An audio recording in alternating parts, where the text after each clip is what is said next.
जब तिरंगे की बात करते हैं तो तिरंगे के अंदर 3 विशेष रंग समाये हुए हैं। नीचे जो है हरा रंग है, भारत देश किसानों का देश है, तो हरित क्रांति का सूचक है। बीच में सफेद रंग अर्थात श्वेत क्रांति, जो भारत के अंदर विशेष आज कई देशों को भारत दूध भी प्रदान करता है, तो श्वेत क्रांति का सूचक है। और तीसरा है केसरिया रंग, अर्थात ये आध्यात्मिकता का प्रतीक है कि जब हम भारत के अंदर हरित क्रांति, श्वेत क्रांति के साथ साथ आध्यात्मिक क्रांति को भी महत्व दें, क्योंकि यही आध्यात्मिक क्रांति भारत को विश्व गुरु तक जरूर ले जाएगा और सारे विश्व के लिए ये एक ऐसा मार्ग प्रदान करने वाला मार्गदर्शक बनेगा जिससे हर एक के जीवन के अंदर एक नई दिशा प्राप्त होगी। साथ ही साथ कहा जाता है कि केसरिया रंग त्याग और तपस्या का प्रतीक है, सफेद रंग शांति का प्रतीक है, पवित्रता का प्रतीक है, और हरा रंग आत्मविश्वास का प्रतीक है।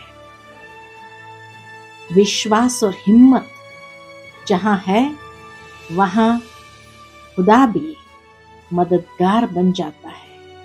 कहा जाता है हिम्मत मर्दा मदद खुदा। तो परमात्मा की भी ब्लेसिंग्स, खुदा की दुआएं हम सब बंदों के ऊपर है ही है, और इसीलिए यह तिरंगा धीरे धीरे विश्व के अंदर बहुत ऊंचा स्थान अवश्य प्राप्त करेगा, तभी तो विश्व गुरु कहलाएगा।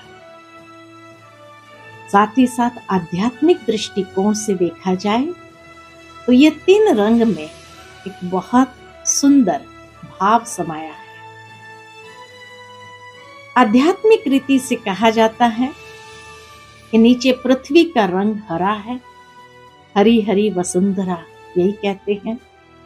बीच में सफेद रंग ये सूक्ष्म जगत का प्रतीक है जहां फरिश्तों का निवास होता है, और ऊपर केसरिया रंग जो है वो परम धाम, ब्रह्मलोक, शांति धाम का प्रतीक है, जो आत्माओं का निवास स्थान है, जहां परमात्मा भी निवास करते हैं। और साथ ही साथ बीच में चक्र, जिसको अशोका चक्र कहा, जिसमें 24 स्पाइक्स है, अर्थात 24 घंटे का प्रतीक भी कहा जाए या 24 अवतारों का प्रतीक माना जाए, कि समय प्रति समय महान आत्माओं ने इस विश्व के अंदर अवतरित होकर के भारत को हमेशा एक श्रेष्ठ दिशा प्रदान की है।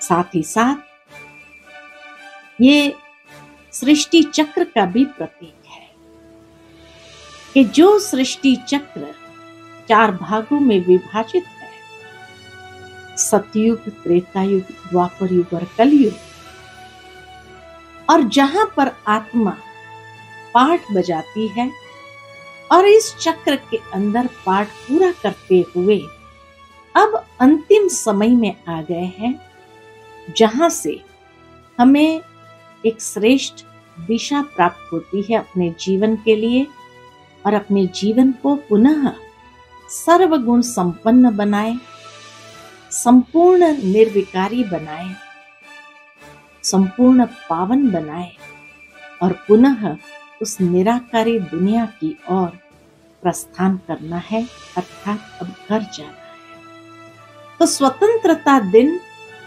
ये प्रतीक है कि हमें अपने आप को अनेक प्रकार की बुराइयों से स्वयं को स्वतंत्र करना है, मुक्त करना है, और तभी इस विश्व को पुनः देवभूमि हम बना सकते हैं और पुनः हमारे भारत को भरपूरता की ओर ले जा सकते हैं।